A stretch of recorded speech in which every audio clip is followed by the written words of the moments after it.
Okay, here comes the legal bit. Put on your wigs and let's get cracking.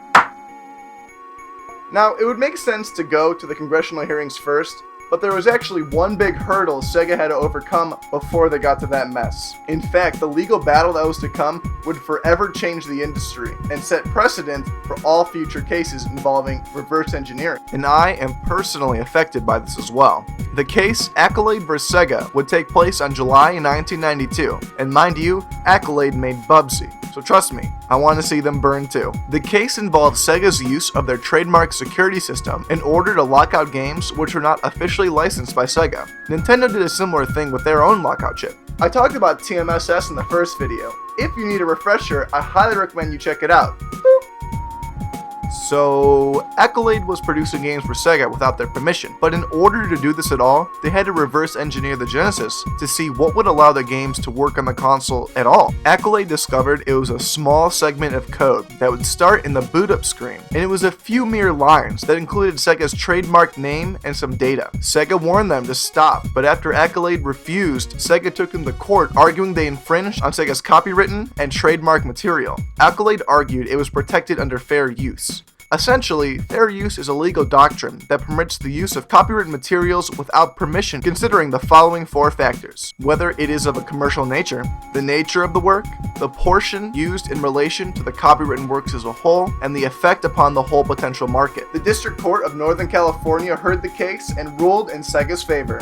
An injunction was filed, and Accolade was forced to recall all their games on the market and stop making new ones. This was a huge blow, so shortly after, Accolade appealed the ruling to the Ninth Circuit of the United States Court of Appeals. Various computer and software developers jumped on board because if companies were no longer able to reverse engineer software, then a huge industry could be destroyed. The appellate court noted that publishing original content was important, and the fact that some 99.99999% of the game was original, it should mean something. They also noted that this would not inhibit sales of the Genesis console or games and actually may improve their fortunes. And despite being commercial in nature, the court ultimately overruled Sega's argument of a trademark protection.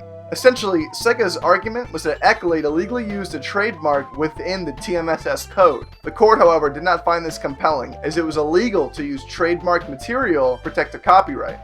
I.e., just because you use Sega's name in the code doesn't mean nobody can reverse engineer the code. Thus, the decision was reversed and the fair use doctrine forever changed. In the long run, both companies agreed to work together, and the Genesis console sales would rise because of it. Alright, good job paying attention for this long. Here is the fun fact. Michael Jackson was signed to do the music for Sonic 3. However, after reports of molesting a young boy, whether true or not, the negative press was way too much and Sega dropped him. Phew! That's one legal battle down.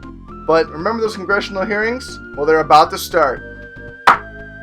Gets me every time. I don't know how they do this. In December of 1993, a congressional hearing would take place that would address the smut coming from Sega's software development team and lewd marketing geniuses. The very ads which made Sega famous was about to be their undoing. Headed by Senators Lieberman and Cole, an initiative was set forth to ensure that consumers would know the content of the games prior to purchasing them. The idea was to emulate the MPAA rating system, which was very successful. Now, this is a time where child violence and mass shootings were at an all-time high, and video games and television were to blame. Violence and violent images permeate more and more aspects of our lives, and I think it's time to draw the line. Lieberman and Cole both put together an act which would force the industry to be regulated by the government, but noted that self-imposed regulation would be best. Use their power as consumers to convince the video industry to regulate itself. So they challenged the video game industry to regulate themselves, lest they feel the government's bureaucratic wrath. In depicting how violent the games were, they showed scenes from Lethal Enforcer, Mortal Kombat, and Night Trap. You won't find a toy like this in any Cracker Jack box. Well, I hope not. The player may then choose a method of murder ranging from ripping a heart out to pulling off the head of the opponent with spinal cord attached.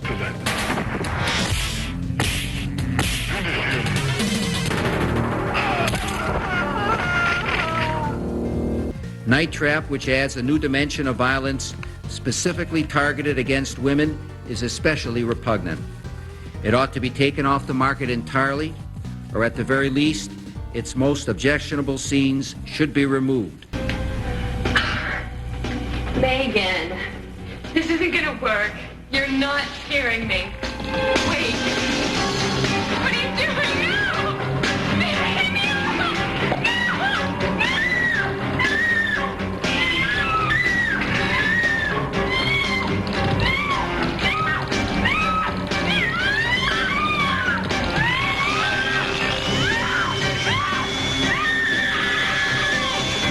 The panels consisted of psychologists and professors alike. In fact, one man even spoke of the future to a scary degree. And there's a new stage after this, which is the combining of this with virtual reality devices. I mean, imagine this game with iPhones that bring sense around, digital contact devices, data gloves, those types of things. That's the other level, and we're beginning to move into that. Oh, how right you are, my man. Eventually, the bigwigs came in. Howard Lincoln of Nintendo of America and Bill White of Sega of America, who was a former Nintendo of America employee, mind you. Congress really laid hard into Sega for their ads aimed at children. But Sega argued that the Genesis was not only for children. They had widened the demographic to teens and adults and even started their own rating system with 3 tiers. The average Sega Genesis user is almost 19 years old, and fewer than 30% are under age 13. Building on the motion picture industry model, the Sega rating system applies one of 3 classifications to each interactive program released by Sega. GA for general audiences, MA13 for mature audiences aged 13 and over, and MA17, adult appropriate, not suitable for those under 17. In fact, a later panel actually applauded Sega's effort to start this movement. However, the entire reason that this hearing was even here was really because Nintendo refused to adopt it. Why would Nintendo adopt Sega's rating system? I mean, they had their own quality assurance, and they rarely, if ever, produced games that were untasteful, and Congress appreciated this. You're not perfect, as you've said, but you've been a damn sight better than the competition.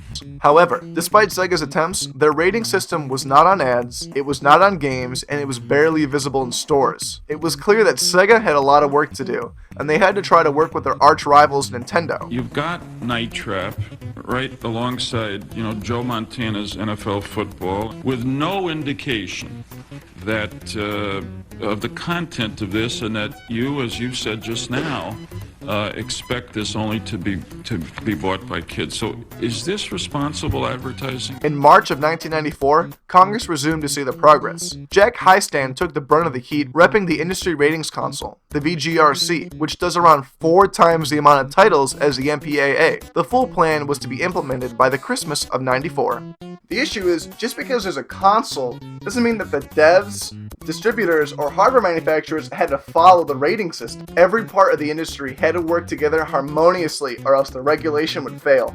At the end of the hearing, Toys R Us and Walmart would both agree to hold the rating system on the games as the 4 leaders of the industry to set an example. Finally, in July of that year, the final hearing would take place to determine the efforts of the VGRC. By this time, they changed their name to the IDSA, or Interactive Digital Software Association. Note that this would later become the Entertainment Software Association, which made the ESRB, the Entertainment Software Ratings Board. By this time, the IDSA had 5 ratings in place, ranging from kids to adults. And by this time, nearly 50% of products on the markets were rated, and by '95, they aimed to have 100% coverage. This IDSA was formed by Sega, Nintendo, Acclaim, and EA, with roots influenced by Sega's own video game rating console. It was a massive success. Though Congress would have preferred games without sex and violence at all, a regulated ratings board would work, and they were impressed by the speed in which they put this into action. I am pleased to say that the industry has created a rating system which certainly appears to pass all of those tests.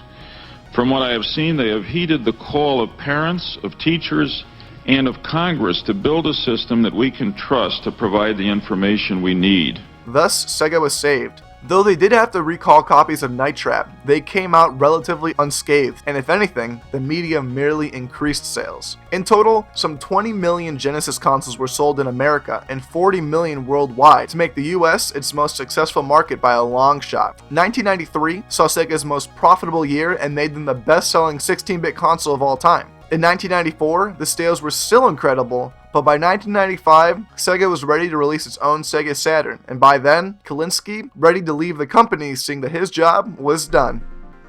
Hey everyone, thank you so much for watching the videos. Now the goal of the video was to put these long and arduous boring subjects and convert them into short videos which are fun-formative. Half fun, half informative. I think I'm doing an okay job. Now to give you an idea, the legal cases themselves were over 100 pages of legal mumbo-jumbo.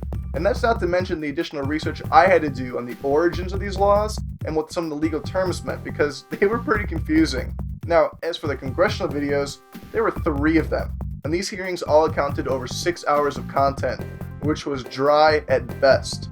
But to be honest with you, I'm really enjoying what I'm doing here. I mean, while I'm looking for a job in this job market, this is a fun way to pass the time and keep my mind busy. So if you like it, please share it with your friends and get the word out, because this is a real passion of mine. Now, as for the videos themselves, there were originally supposed to be 3 of them, and I kind of added more and more content as time went on. I mean, trust me, I could have put hours more into this, but we really have to move on. Originally there were 3, but now there's 6. Hardware, games, sales, both marketing videos, and a legal breakdown. I hope you learned something. Now in these videos, there's a couple of clues and hints as to what the next console is going to be. If you think you know what it is, put it in the comments below. I'd like to hear your guesses. Now when we do get to this new contender, I'm going to take a full breakdown, just like you did with the Genesis. There's going to be 5 or 6 videos where we're going to look at all the facts. And then, finally, we're going to pit these 2 consoles together and see just how well it stacks up.